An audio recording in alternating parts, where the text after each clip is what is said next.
Hey guys, Jim here, coming back with another video.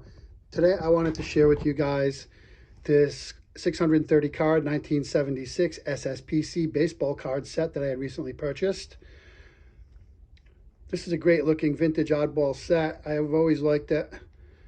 There's a lot of quirky and interesting photos in here, and when I got this in the mail, I had ordered it, and when it came in, I literally spent a couple hours just going through, looking at all these cards and just really enjoying them, checking them out. It's a great looking set, and just going to spend a couple minutes talking about these cards, and then I've got some that I want to highlight that I've singled out. But so yeah, SSPC stands for Sports Publishing Company, Sports Stars Publishing Company, I'm sorry. And that was an offshoot of TCMA, which TCMA in the 70s produced minor league sets. So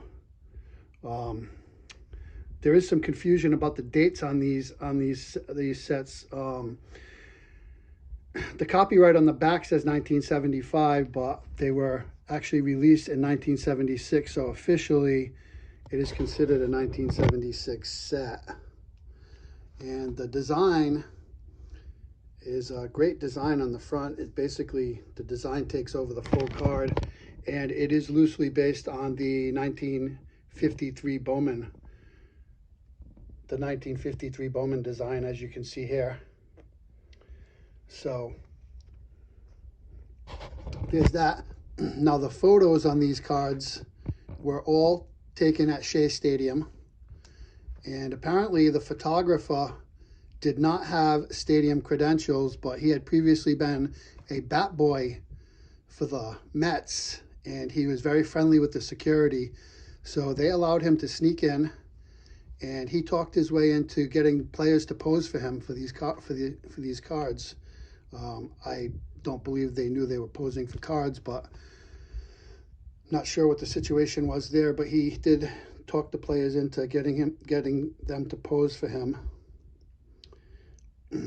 And also, the Yankees also played it at Shea Stadium in 1975 because Yankee Stadium at the time was being renovated. So he was able to photograph players from both the National and the American League.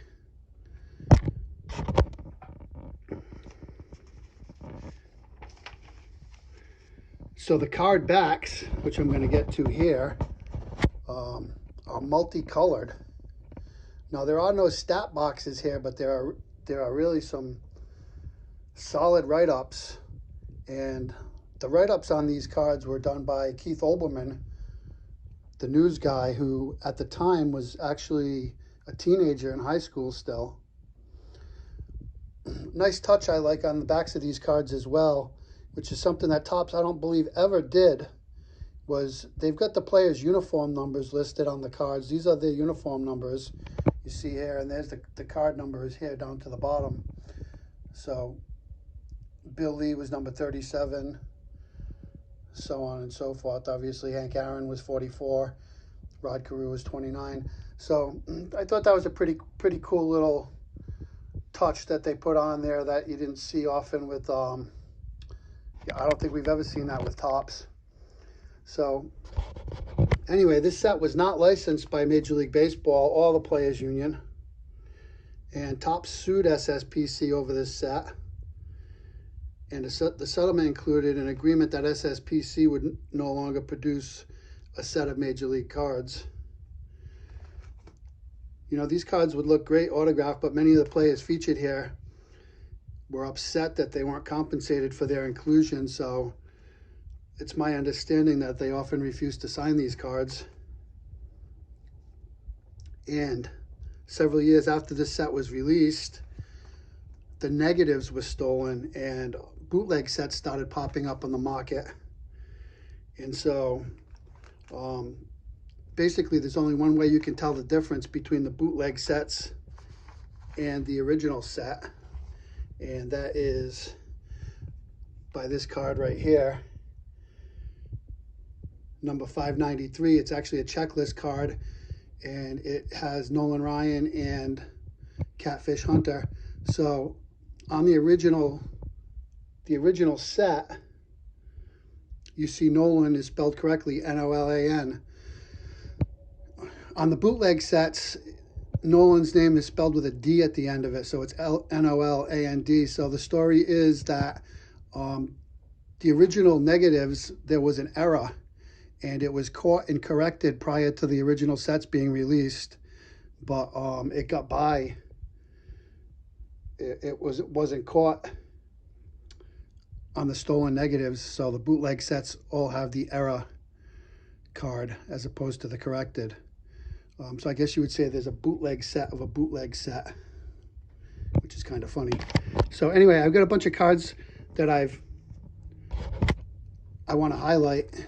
So I'm going to stop this here for a second. I'm going to set my camera up, and I'm going to let you guys see some of the cards that I particularly liked and wanted to highlight. So just give me a minute, and I will be right back. Okay, guys, I'm back. So I'm going to just highlight some of these cards that I personally liked. So in the set, there is a handful of candid shots like this Johnny Bench in the batting cage. But mostly these cards are posed photos, like the George Brett. Here we have Tony Perez. Thought that was a great looking card. You know, Tony Perez had 109 runs batted in 1975. And here he is bunting on his baseball card. So I thought that was pretty unique. So this is a cool looking card. And with the exception of a few combo card checklists at the end of the set, this is pretty much the only vertical card. I'm sorry, this is the only horizontal card. All the rest of the cards in the set are vertical, other than those few checklists that are at the end. This Bill Buckner card features the only in-game photo in the set.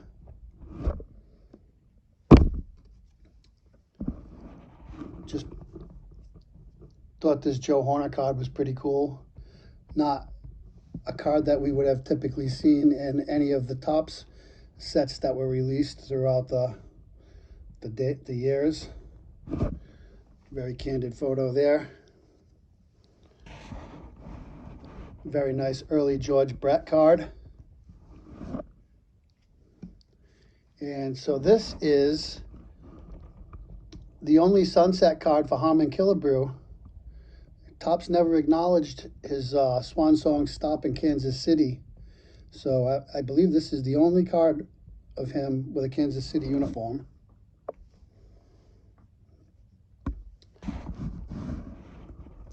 Beautiful mid-70s Nolan Ryan card.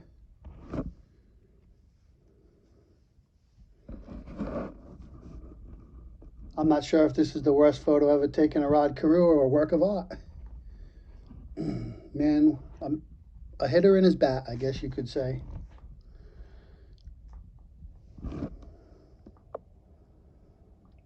The other thing I wanted to point out about this card is you see Rod Carew with a big chunk of chew in his mouth. There's got to be at least a dozen cards in this set with the guys with their chew in their mouth like that, which was a very popular thing to see on a baseball field back in the 70s. And so here is a very nice Thurman Munson card. This is a great card, Jim Colburn.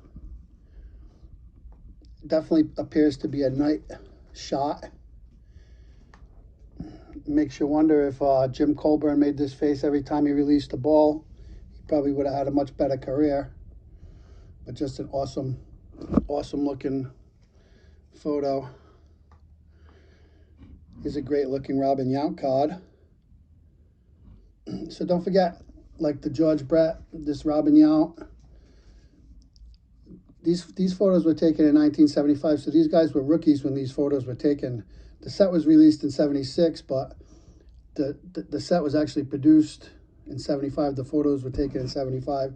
So these cards, like the Brett, the Yount, the Rice, Jim Rice, I'm going to show you in a minute. These are all photos of these guys when they were rookies. This is like a perfect final Hank Aaron card. Definitely a nice looking card, and certainly rivals his 76 Topps card in my opinion. This Lou Brockett might be one of my favorites in the set.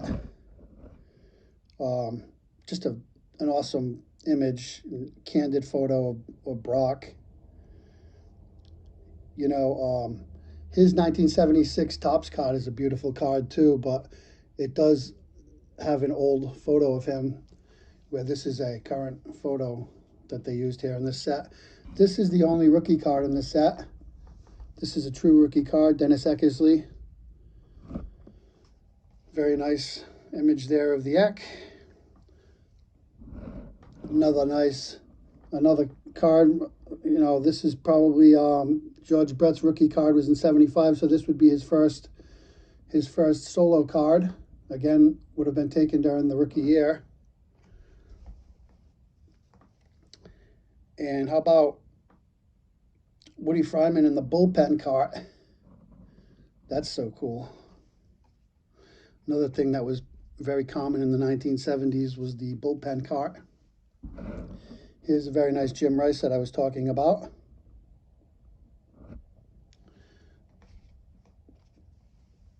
This Bill Lee card was different because